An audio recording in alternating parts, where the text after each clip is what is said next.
Anda pasti tahu lah ya lagu We're Gonna Rock Around the Clock dari Bill Haley and His Comets. Kayaknya hampir nggak mungkin nggak tahu. Iya, ikonik banget itu. Betul, lagu rock and roll pertama yang jadi nomor satu di Billboard. Kabarnya nih, terjual lebih dari 40 juta kopi. Gila ya? Fantastis angkanya. Kalau didengerin, emang langsung bikin pengen goyang gitu kan. Catchy banget. Rasanya kayak, wah ini lagu emang takdirnya jadi hit. Tapi, gimana kalau cerita di baliknya itu jauh lebih rumit, penuh liku-liku, dan ya banyak kebetulan gitu. Menarik. Jadi nggak sesederhana kelihatannya ya. Nah, itu dia. Selamat datang kembali. Di pembahasan kita kali ini, kita mau coba selami lebih dalam bab 7 dari buku Hitmakers. Fokusnya nih, rock and roll, keacakan, dan sedikit keberuntungan. Oke. Dan kejadian acak itu seringkali perannya jauh lebih gede dari yang kita duga dalam nentuin apa yang jadi super populer. Ini sedikit menantang anggapan umum lah ya, kalau kualitas doang udah cukup jadi jaminan. Betul. Seringkali kita mikir gitu kan, kalau bagus ya pasti laku. Iya. Nah, kita bakal pakai kisah Rock Around the Clock ini sama juga lukisan Mona Lisa sebagai contoh utama kita. Siap buat lihat sisi lain dari sebuah kesuksesan? Siap, mari kita lihat. Oke, ayo kita bedah bareng-bareng. Mari mulai dari sosok Bill Haley dulu deh. Kalau kita bayangin bintang rock and roll, mungkin bukan dia ya yang pertama kepikiran. Iya juga ya. Latar belakangnya tuh cukup sederhana, tumbuh di keluarga musisi, tapi ya bukan kalangan gimana gitu. Ayahnya, William Senior, itu mekanik yang hobi main banjo. Ibunya, Maud, ngasih les piano di rumah. Oh, jadi memang ada darah seninya ya? Ada, tapi sederhana gitu. Nah, Bill Haley sendiri, William Junior, itu dikenal pemalu loh. Ada detail menarik nih. Sejak kecil, mata kirinya buta. Katanya sih gara-gara operasi yang gagal. Wah, kasihan juga ya. Iya. Nah, gaya rambutnya yang khas itu, yang melintir di dahi, kiss curl ikonik itu, kabarnya nih sengaja dibikin buat ngalihin perhatian orang dari matanya. Agak jauh ya dari citra rockstar yang biasanya kita bayangin. Jauh banget. Biasanya kan image-nya lebih liar gitu ya. Betul. Terus, cerita di balik rekaman Rock Around the Clock itu sendiri, tanggal 12 April 1954, wah, itu juga jauh dari kata mulus. Bener-bener kacau. Kacau gimana tuh? Bayangin deh, mereka rekaman itu di akhir jatah waktu studio. Udah mepet banget. Kabarnya sih setelah jam 5 sore di Pythian Temple, New York. Itu tempatnya kuil masonik loh. Ironis juga. Iya juga ya. Kuil Masonic jadi tempat lahirnya rock and roll. Persis. Waktunya sisa dikit banget, cuma cukup buat 2 kali take. 2 kali doang. Serius? Cuma 2 kali? Iya, sampai-sampai Denny Cedrone, gitaris sesi yang dipanggil khusus buat rekaman itu, nggak sempat lagi bikin atau latihan solo gitar baru buat lagu ini. Terus gimana dong solonya? Solusinya, dia mainin solo yang sama persis dari lagu Bill Haley sebelumnya yang pernah dia isi juga. Judulnya Rock the Joint tahun 1952. Wah, didaur ulang ya solonya? Iya, bener-bener dadakan. Nah, setelah selesai rekaman nih, Benny sendirinya pada ragu gitu. Ini rekamannya cukup bagus nggak ya buat dirilis? Layak nggak ya? Nah, disinilah ya, elemen keacakan itu mulai kelihatan perannya. Jelas banget, Gimana tuh maksudnya? rekaman itu akhirnya memang diriliskan sama Decca Records, tapi posisinya gimana? Cuma jadi B-side, sisi belakang dari single 13 Women and Only One Man in Town. Oh, jadi bukan lagu utamanya. Bukan. Yang dianggap jagoan itu ya si 13 Women ini, A-side-nya. Hasilnya ya bisa ditebak lah ya, B-side nggak terlalu dipromosiin. Rock Around the Clock awalnya gagal total. Gagal total, separah apa? Cuma terjual sekitar 75.000 kopi. Terus ya udah cepet banget hilang dari peredaran. Hampir dilupain orang. Padahal secara intrinsik lagunya kan energik ya. Hooknya kuat, Iya, catchy banget. tapi kualitasnya tuh kayak terkubur gitu aja. Nggak ada exposure yang cukup. Ini bukti kalau kualitas aja tuh kadang ya nggak cukup buat nembus pasar. Perlu sesuatu yang lain. Bener banget. Ibaratnya kayak punya resep masakan paling enak sedunia, tapi nggak ada yang tahu atau nggak ada yang mau nyobain. Karena nyempil di pojokan buku menu gitu ya. Persis analogi yang pas itu. Kualitasnya ada, tapi kesempatannya belum nongol. Nah, ini yang bawa kita ke momen keberuntungan. Titik baliknya. Momen keberuntungan apa nih? Jadi, setelah berbulan-bulan dilupain orang, nasib Rock Around the Clock ini berubah total. Gara-gara serangkaian kebetulan yang, Wah, luar biasa sih kalau dipikir-pikir. Gimana ceritanya? Ceritanya gini, ada remaja namanya Peter Ford. Dia ini kebetulan anaknya aktor terkenal waktu itu, Glenn Ford. Oh, anaknya artis ya? Iya. Nah, si Peter ini punya koleksi rekaman bapaknya. Termasuk ya single 13 Women itu yang ada Rock Around the Clock di CCB-nya. Peter suka banget sama lagu B-side itu. Oke, dia suka lagunya. Terus gimana lagu itu bisa keluar dari kamar Peter Ford? Nah, ini kebetulan berikutnya. Bapaknya Peter, si Glenn Ford, lagi main film baru judulnya Blackboard Jungle. Sutradaranya, Richard Brooks, lagi nyari-nyari lagu yang pas buat adegan pembuka filmnya. Filmnya kan tentang kenakalan remaja di sekolah kota gitu. Oke, terus? Si Peter Ford ini tahu bapaknya main di film itu, ya dia iseng aja mainin Rock Around the Clock buat didengerin si sutradara, Brooks. Ternyata Brooks langsung ngerasa, wah, ini dia lagunya. Pas banget, energinya cocok sama tema film. Serius? Dari koleksi pribadi remaja, nggak sengaja didengerin sutradara, terus masuk film. Wah, ini sih bener-bener rantai kebetulan yang susah dipercaya ya. Persis, gila kan? Dan Blackboard Jungle ini ternyata jadi film yang lumayan sukses di tahun 1955. Tercatat jadi film terlaris ke-13 tahun itu. Efeknya ke lagunya gimana? Efeknya, jutaan penonton bioskop di seluruh Amerika tiba-tiba dengar lagu Rock Around the Clock yang tadinya udah terkubur itu. Inilah percikan acak yang dibutuhin lagu itu. Langsung meledak. Permintaan naik gila-gilaan, stasiun radio jadi muterin terus-terusan. Akhirnya yaitu, lagunya melesat ke puncak tangga lagu Billboard, nangkring di nomor 1 selama 8 minggu. Wow, 8 minggu? Iya, bukan karena strategi marketing canggih dari labelnya loh. Tapi ya murni keberuntungan lewat film itu.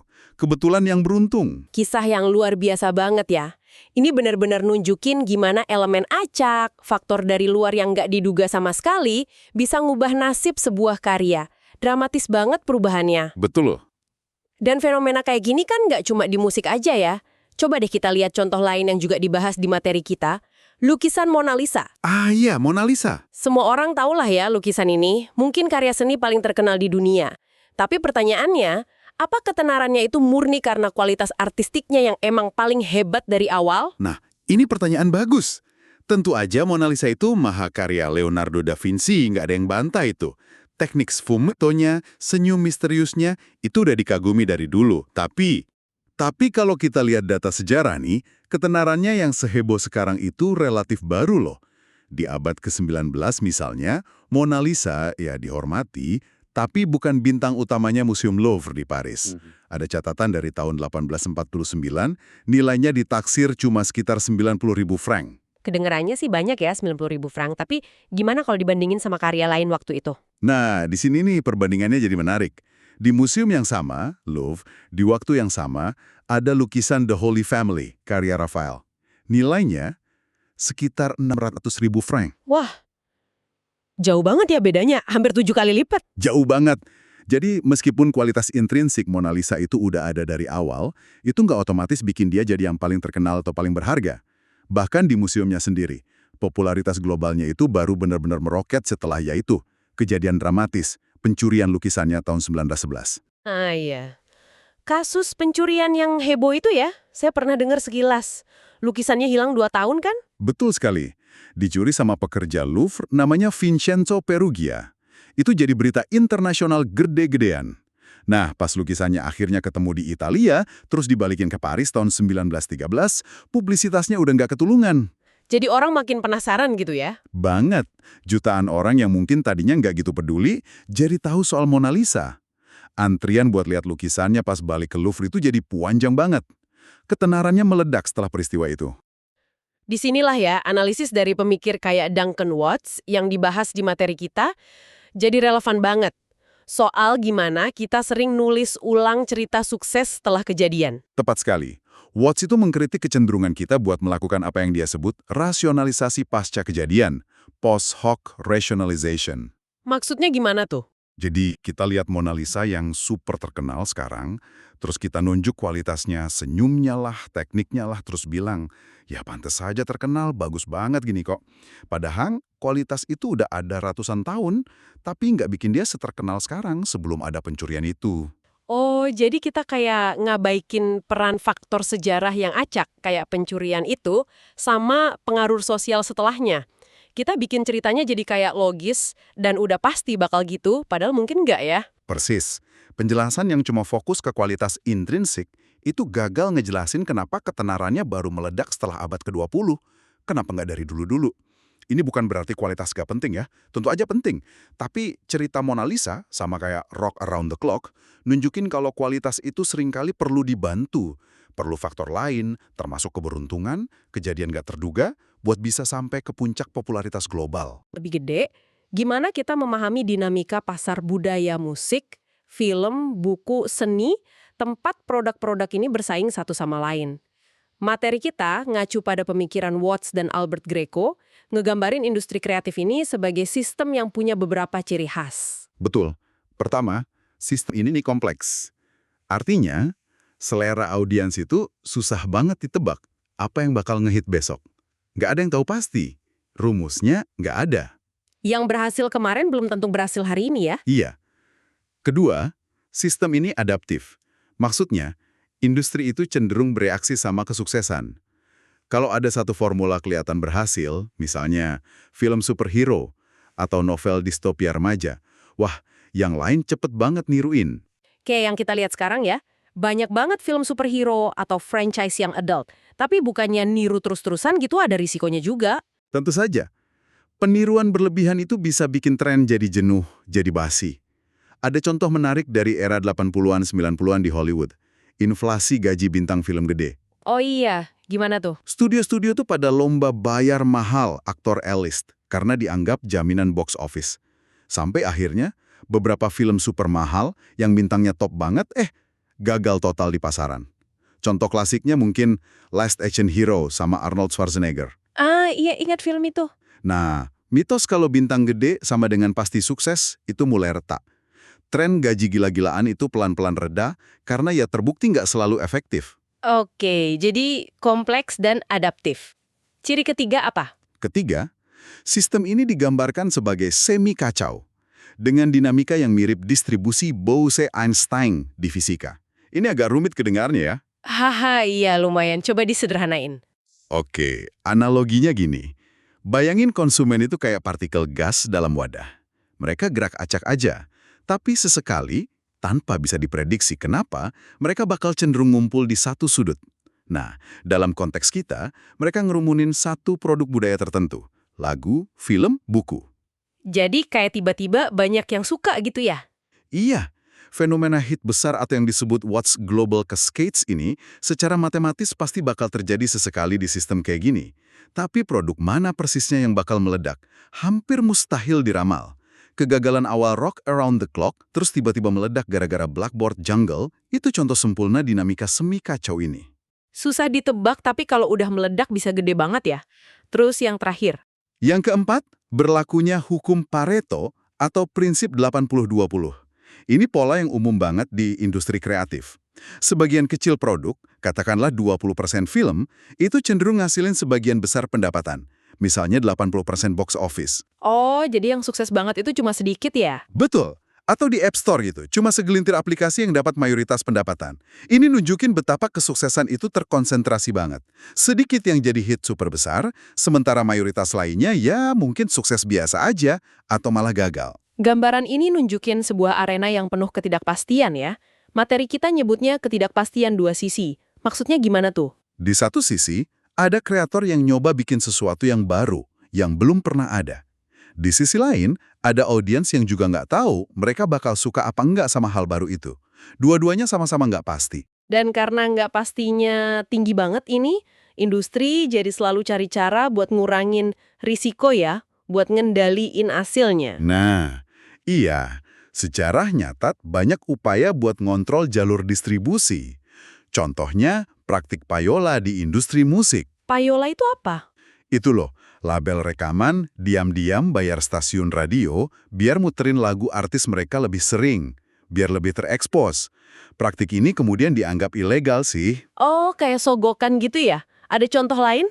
Di Hollywood dulu, studio-studio film gede itu punya jaringan bioskop sendiri. Jadi mereka ngontrol dari hulu ke hilir. dari produksi sampai tayang di layar. Wah, enak banget dong mereka. Bisa nentuin film mana yang diputer. Betul, kontrolnya luar biasa. Buat mastiin film mereka dapat exposure maksimal. Tapi praktik ini akhirnya dilarang sama Mahkamah Agung AS tahun 1948. Dianggap monopoli. Jadi upaya-upaya ini, baik yang legal kok ilegal, nunjukin kalau industri itu pengen banget ngalahin keacakan ya, pengen masihin sukses. Iya, dorongannya kuat banget. Nah, kalau kita lihat strategi industri film sekarang nih, yang fokus banget ke blockbuster, sequel, remake, franchise yang udah punya nama gede. Kayak Marvel, Star Wars gitu ya. Iya, persis. Apakah ini juga bisa dilihat sebagai upaya modern buat ngurangin ketidakpastian itu? Sangat bisa. Dengan pakai karakter atau cerita yang udah dikenal, risikonya lebih kecil gitu ya? Betul. Bertaruh pada intellectual property yang udah dikenal luas, itu emang ngurangin resiko finansial dibanding bikin cerita orisinal yang bener-bener baru. Tapi strategi ini juga ada konsekuensinya. Konsekuensi apa misalnya? Salah satunya, kayak yang disinggung di materi kita ya.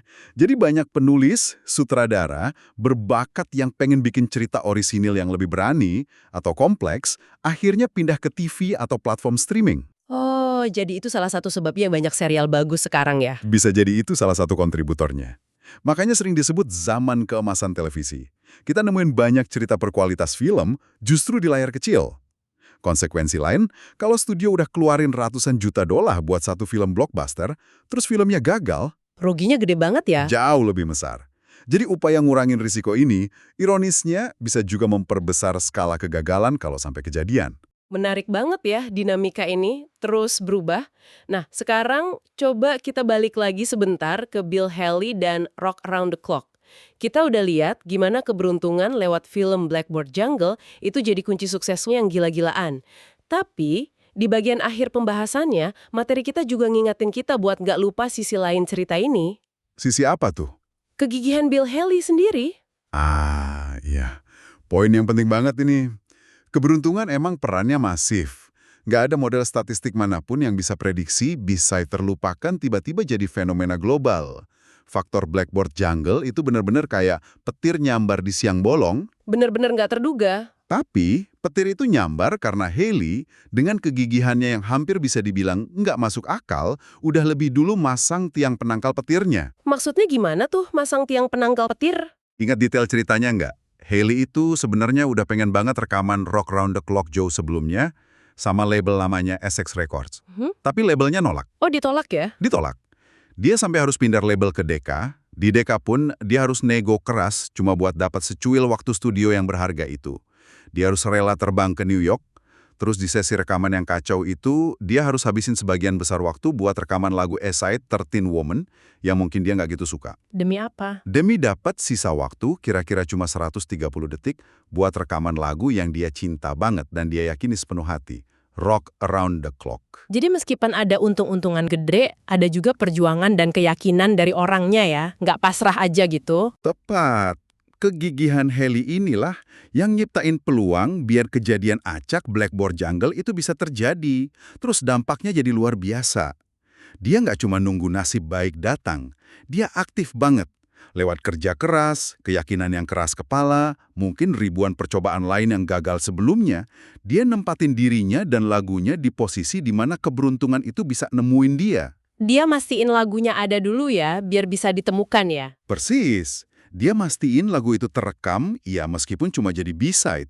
Tanpa rekaman itu, ya Peter Ford nggak bakal punya kasetnya, Richard Brooks nggak bakal denger, dan sejarah rock and roll mungkin jadi beda ceritanya. Wah, ini ngasih perspektif yang lebih seimbang ya. Jadi bukan cuma soal kualitas lawan keberuntungan, tapi juga gimana usaha atau tindakan individu itu nyambung sama keacakan. Betul.